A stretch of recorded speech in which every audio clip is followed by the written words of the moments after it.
নমস্কার। আজকে আমরা যে বিষয়টা নিয়ে আলোচনা করব যে ঈশ্বরের প্রতি ভক্তি কিভাবে তোমার জীবনে ইতিবাচক প্রভাব ফেলে। এটা বলার আগে আমরা যেখান থেকে শুরু করব সেটা থেকে শুরু করি যে এখনকার দিনে না কেউ লাভ ছাড়া না কেউ কারোর জন্য কিচ্ছু করে না। মানে এখন সবকিছু এত প্রফিট ওরিয়েন্টেড হয়ে গেছে এবং মনিটারি ওরিয়েন্টেড হয়ে গেছে, কেউ কিচ্ছু করে না। এখন দেখবেন বড় বড় মানুষেরা ঈশ্বরের কাছে গিয়ে ফুল, মালা, মিষ্টি, টাকা, পয়সা, জহরত, হিরে সবকিছুই তারা দেওয়ার চেষ্টা করে যাতে তাদের আরো বেশি কল্যাণ হয়ে যায়। এবং কল্যাণটা হচ্ছে গিয়ে হেলথ ওয়াইজ এবং পয়সা কড়ি যাতে বৃদ্ধি হয়। এটাই হচ্ছে কি মানুষের প্রাইমারি লক্ষ্য। শরীর এবং পয়সা, পয়সা এবং শরীর, এর বাইরে থেকে উঠে যেতে পেরেছে কিছু কিছু মানুষ, মানে খুব কম। 10 জনের মধ্যে হয়তো 2 জন উঠতে পারে, তাও আমি খুব পার্সেন্টেজটার মধ্যে বেশি বললাম। 100 জনের মধ্যে বোধহয় 4-5 জন হয়তো উঠে যেতে পারে, আর বাকি সবাই ওই মূলাধার আর হচ্ছে গিয়ে স্বাধিষ্ঠান। একটা হচ্ছে গিয়ে অহংকারের চক্র, আর একটা হচ্ছে গিয়ে সেক্স চক্র। এই দুইয়ের মধ্যেই জীবন, এই মেটেরিয়াল জগতেই আটকে থাকবে তারা। মানব সভ্যতায় কোনো সভ্যতা তাদের মধ্যে আর বিকশিত হলো না। জীবনে এসেছে শুধুমাত্র ওইটুকুনি করতে, শরীর, পয়সা। শরীরকে বাঁচাও, পয়সা রোজগার করো, পয়সা রাখো তবে শরীর বাঁচবে।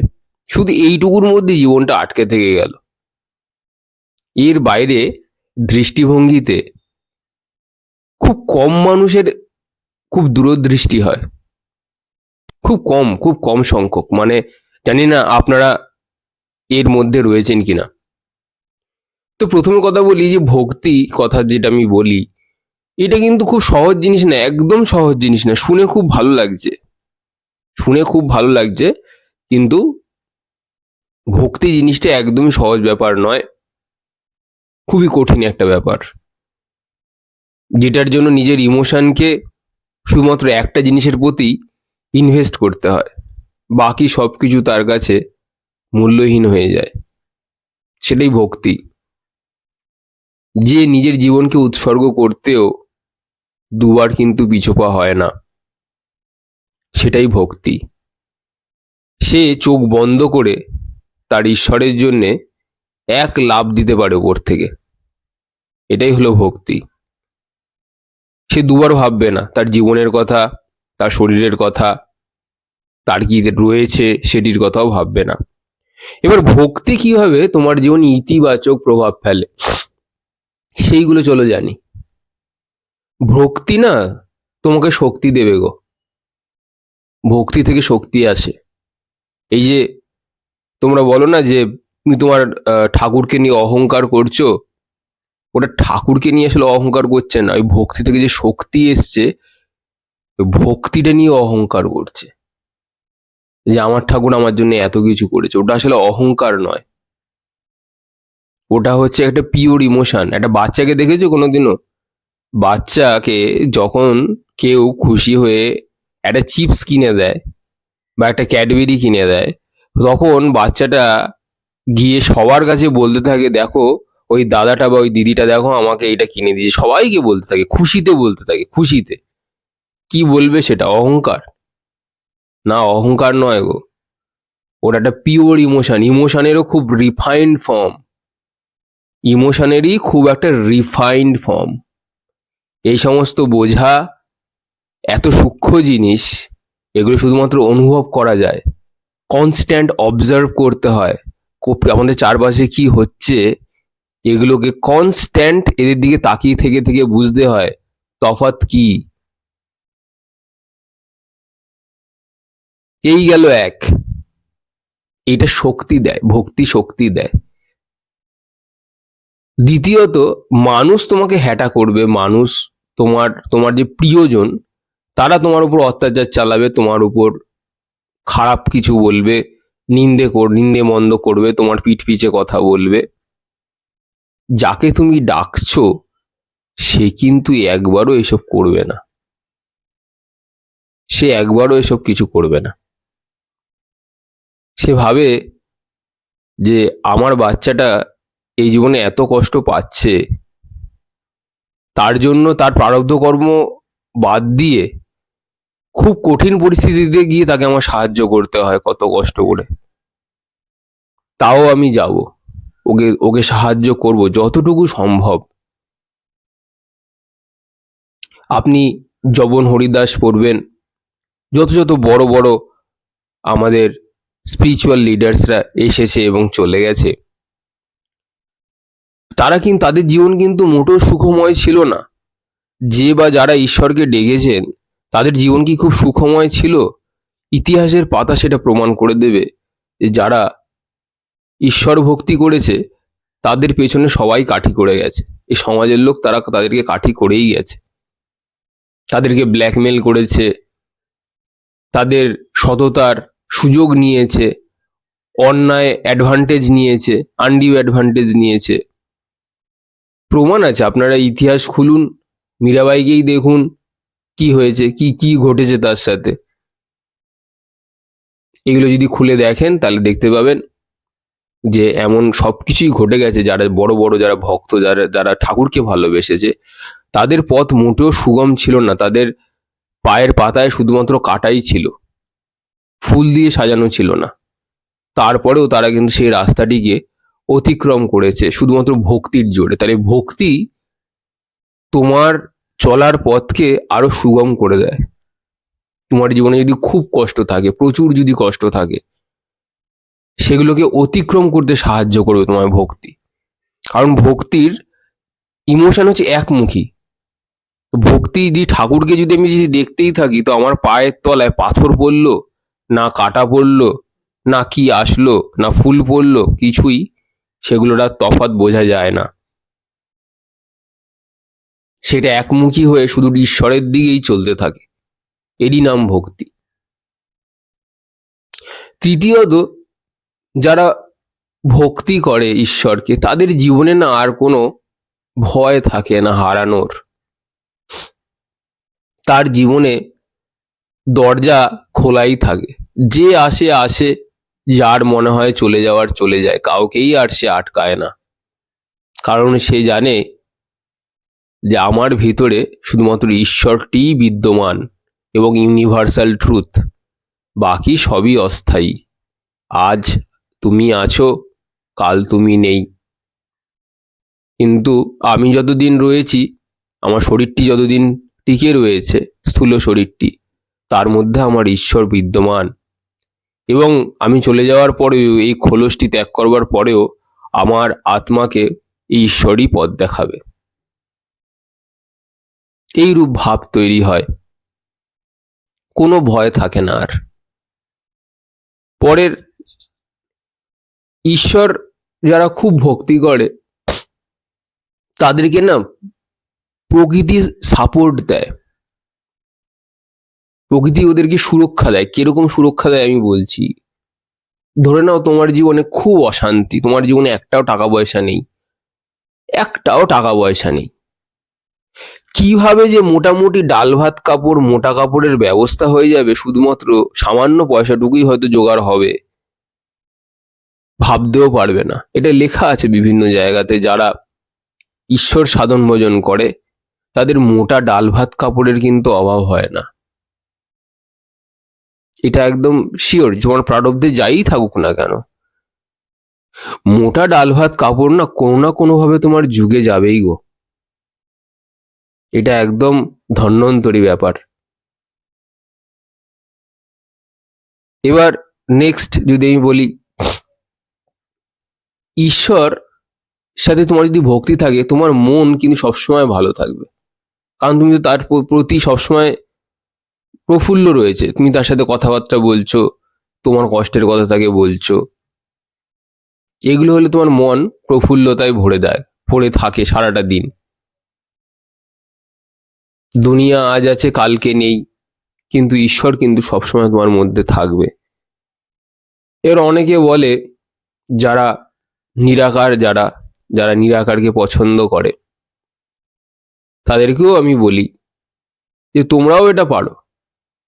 সবসময় এমটিনেসে যদি থাকো, তোমরা যদি নাথিংনেসে থাকো, ওটাই তোমাদের কাছে ঈশ্বর। নাথিংনেস নাথিংনেসে থাকাটা কিন্তু খুব একটা সহজ ব্যাপার না। তোমরা যদি সত্যিকারের নাথিংনেসকে ভালোবাসতে পারো, সত্যিকারের, যারা নিরাকার, তাদেরকে আমি, যারা নিরাকার সাধন ভজন করে, তারা যদি কেউ শোনে, তাদেরকে আমি বলছি, তোমরা কি সত্যি নাথিংনেসকে ভালোবাসতে পেরেছো? যদি ভালোবাসো, তার মধ্যে কেন 24/7 থাকতে পারো না? থাকো, ওর মধ্যে থেকে দেখো, দেখবে পুরো জগতের থেকে তোমরা কাট অফ হয়ে যাবে, শুধু একটার মধ্যেই থাকবে। ওটাই অনেক বড় সাধনা, অনেক বড় মাপের সাধনা। শুধুমাত্র এক নিস্তব্ধতা থাকবে তোমাদের পাশে, আর কিচ্ছু থাকবে না। ওটাও এক বিশাল ব্যাপার। খুব খুব বড় বড় যোগী সন্ত না হলে এই জিনিসগুলো আসে না। তো যারা নিরাকার সাধনাও করছো, তাদেরকেও আমার প্রণাম। এবং সত্যি এরকম মানুষ হওয়াও কিন্তু এখনকার দিনের পাওয়াও দুর্লভ। আর যারা সাকার সাধনা করছো, ঈশ্বর দেবদেবীকে ডেকে, তাদেরকেও আমার প্রণাম এবং ভালোবাসা। এবার শুধু যদি জ্ঞান থাকে তোমার মধ্যে, জ্ঞান না তোমার ইমোশনকে না একসময় ড্রাই করে দেবে, শুকিয়ে দেবে ইমোশনকে। শুধু যদি জ্ঞান থাকে, শুষ্ক করে দেয়। কিন্তু ভক্তি তোমার মনে রসের যোগান দেয়।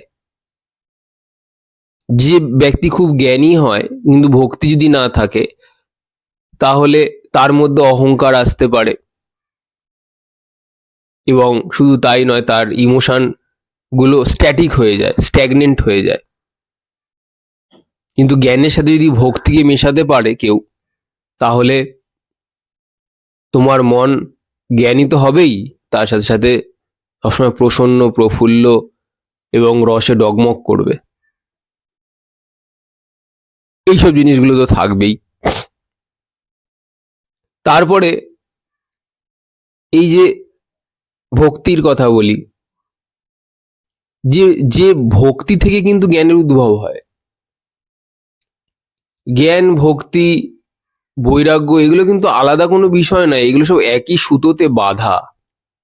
সুতোর মধ্যে যেরকম একটা ফুল তারপরে আরেকটা ফুল জড়ো করে একটা গোটা মালা তৈরি হয়, তেমনি এই বেদ বেদান্ত যা যা প্রসেস আছে, এগুলো সবগুলো কিন্তু একই সুতোতে গাঁথা। এগুলো শেষ করে তুমি যেখানে যাবে, ভক্তি থেকেও শেষ করে তুমি সেই একই জায়গাতেই পৌঁছবে। কেউ কারোর থেকে শ্রেষ্ঠ নয়, আমরা সবাই সমান। যখনই তুমি বলবে যে তুমি কারোর থেকে শ্রেষ্ঠ, তার মানে তুমি অন্যজনকে নিচু করে দিলে। কেউ কারোর থেকে শ্রেষ্ঠ নয়, আমরা সবাই প্রকৃতির ছেলে মেয়ে, আমরা সবাই ঈশ্বরের ছেলে মেয়ে। যারা নাথিংনেস বেদান্ত যারা আর কি নিয়ে আর কি চলেছে, সেই নাথিংনেসের ছেলে মেয়ে আমরা। এমটিনেস, ওই যে আমরা একটা জিনিস জানি তো, যা কিছু নেই তাই শিব, তো আমরা তার ছেলে মেয়ে। সেখান থেকেই আমাদের উৎপত্তি হয়েছে।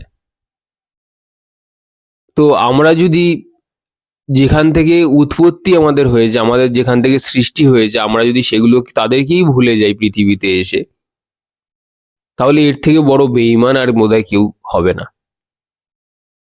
সবাই আছে রোজ টাকা পয়সা রোজগারের জন্য বাইরে তো যাই, গার্লফ্রেন্ড বয়ফ্রেন্ড সবাইকে সময় দেয়, কিন্তু ঈশ্বরের নাম করে কজন বলো তো?